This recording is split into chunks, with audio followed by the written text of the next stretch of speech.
जन्म हुआ, पिता की मृत्यु हो गई। एक विधवा माँ समाज में कैसे अपने बेटे का पालन करे, तो संतों के आश्रम में जाकर के मेरी मैया रहने लगी। वहाँ गाय की सेवा करती है, गाय का दूध निकालती है और संतों की सेवा करती है। जो संतों का प्रसाद बचता है वो माँ खाती है और मुझे भी खिलाती है। अच्छा, जब चतुर्मास आया, बाहर से भी संतों की मंडली आई, आश्रम में खूब सत्संग चला 4 महीने। तो महाराज इतना आनंद आया, हम भी सत्संग सुने, माँ भी सत्संग सुने। और जब चतुर्मास खत्म हुआ, अब तो सत्संग सुनते सुनते हमारी परिस्थिति ऐसी हो गई, मेरे मन को बैराग आ गया। मेरे मन को बैराग चढ़ा। संत लोगों ने कहा कि अब तो सत्संग हो चुका है, चतुर्मास बीत गए, अब हम जा रहे हैं श्रीधाम वृंदावन। कोई कहता हम जा रहे हैं अयोध्या। अब संतों का जब भ्रमण वहां से शुरू होने लगा, तो बेटा चरणों में जाके गिर पड़ा और संतों से कहता है, महाराज यदि मुझे छोड़ के गए तो मैं मर जाऊंगा, मैं तुम्हारे बिना नहीं रह सकता। अब सत्संग मेरा भोजन है, हमें साथ लेके चलो। अब भैया जिस माँ को अकेलौता बेटा हो, पति भी है नहीं है, बेटा अकेला, अब वो मैया कैसे चाहेगी कि मेरा बेटा साधु बन जाए।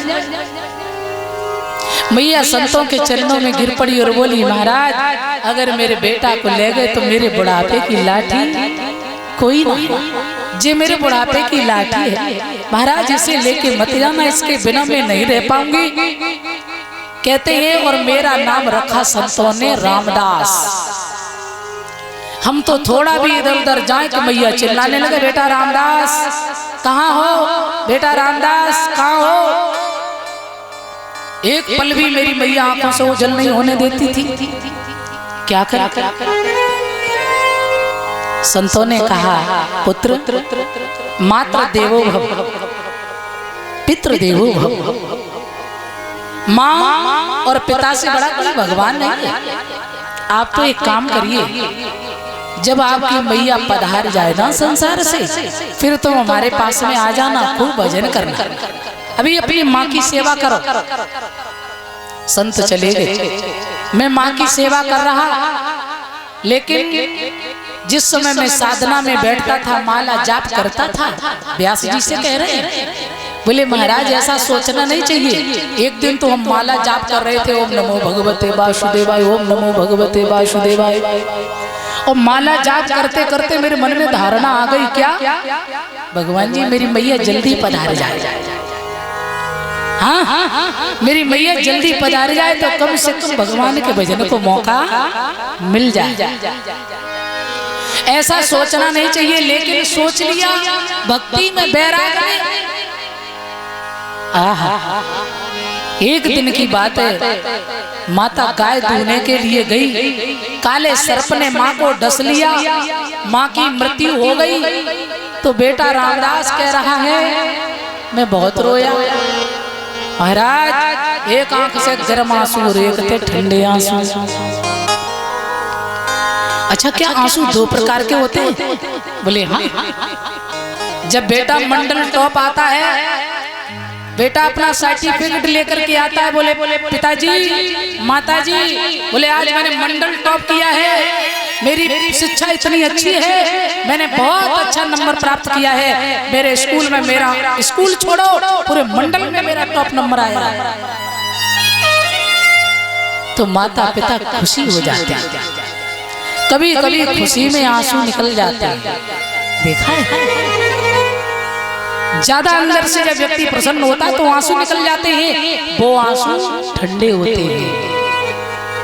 और जब किसी की मृत्यु होती है ना, कोई जवान बेटा किसी का जाए, फिर वो माँ जब रोती है ना, तो उसकी आंखों से गर्म आंसू निकलते हैं। कभी भी देखना, दुख में निकलने वाले आंसू गर्म होते हैं और खुशी के आंसू ठंडे होते हैं। बोले महाराज मैं बहुत रोया, एक तो दुख है और एक तरफ मुझे प्रसन्नता भी है। क्या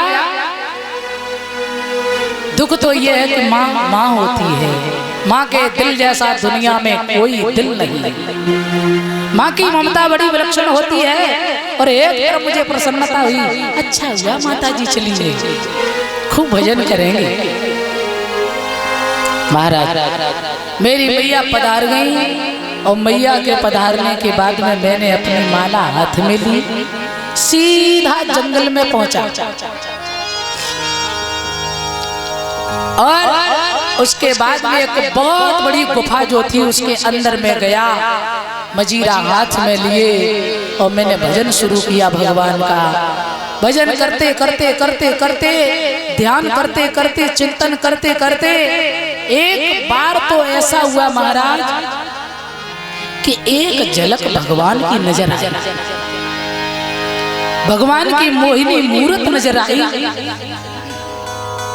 और जैसे भगवान की झलक नजर आई तो मैं खुश हो गया, पर भगवान की तुरंत ही झांकी ओझल हो गई।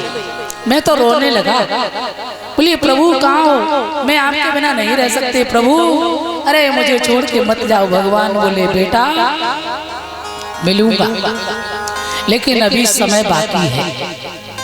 भजन करते करते एक बार ऐसी प्रलय आई, सारे संसार का प्रलय हो गया और उसी में हमारा भी प्रलय हो गया। मैं पुनः आकर के वही दासी का पुत्र रामदास, मैं ब्रह्मा का बेटा बना हूँ।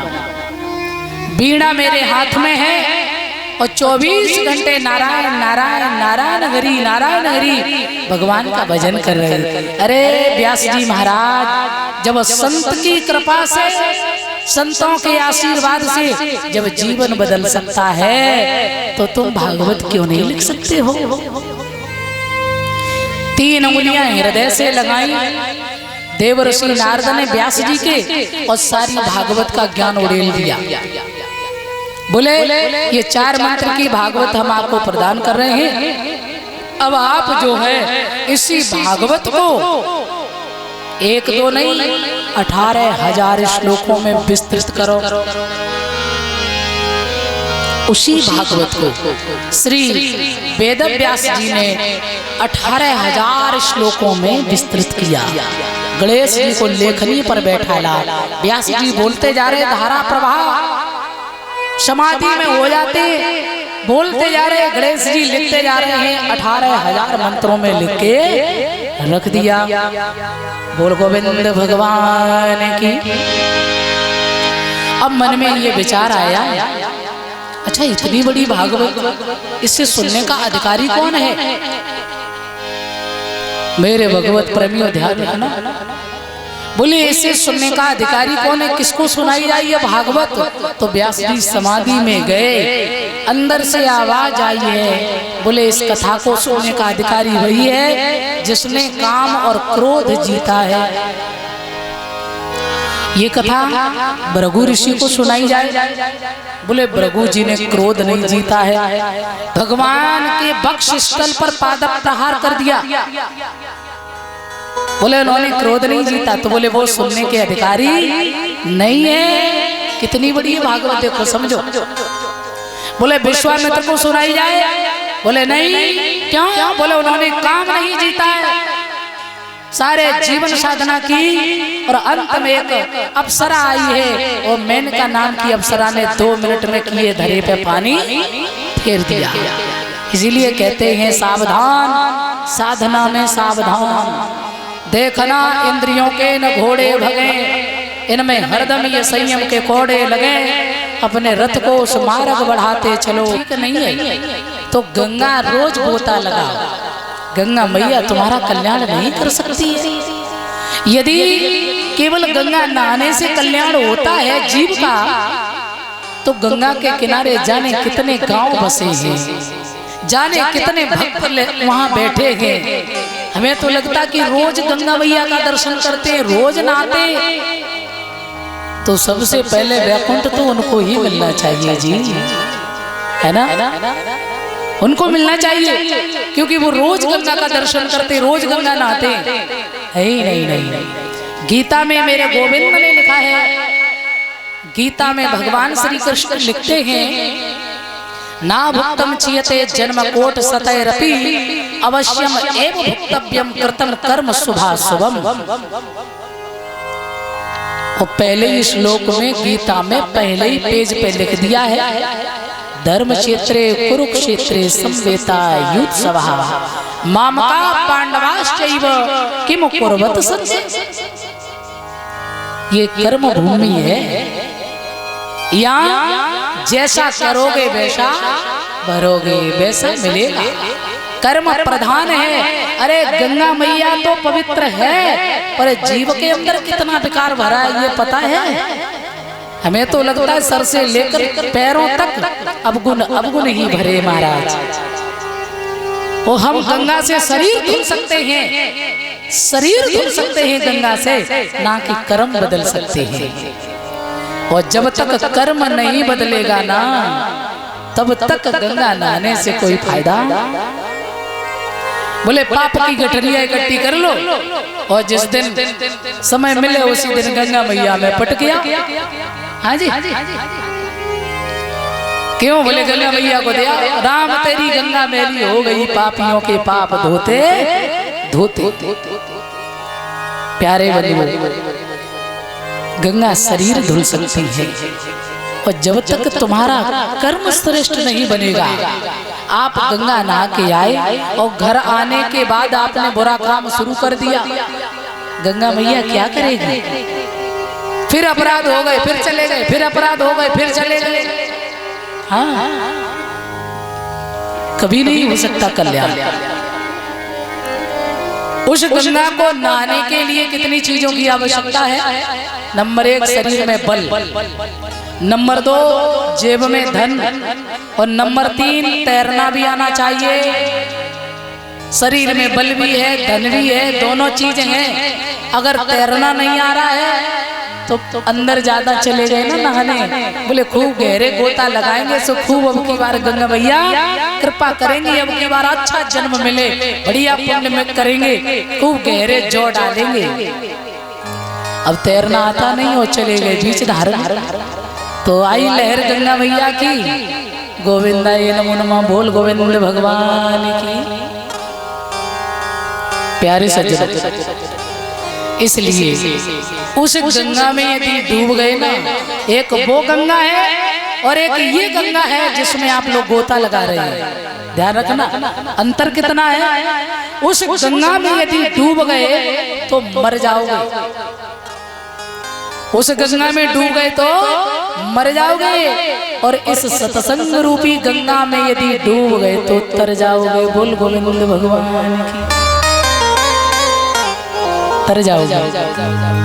ये बड़ा गहन विषय, भागवत कोई साधारण ग्रंथ नहीं है, ये बहुत गहन विषय है। यदि इसको भाव से सुना जाए और कहा जाए तो सच में इस कलिकाल में भागवत जी से कल्याण होता है। हाँ हाँ हाँ, ये कथा एक जगह नहीं हुई है, सूत सौनकादि ऋषियों का संबंध चला, संवाद। अच्छा, सबसे पहले ये भागवत जो है किसने किसको सुनाई? सबसे पहले हमारे भगवान नारायण ने ब्रह्मा जी को सुनाई, केवल 4 श्लोक में। ध्यान देंगे, चतुश्लोकी भागवत जिसको बोलते हैं, 4 मंत्र में ब्रह्मा जी को सुनाई।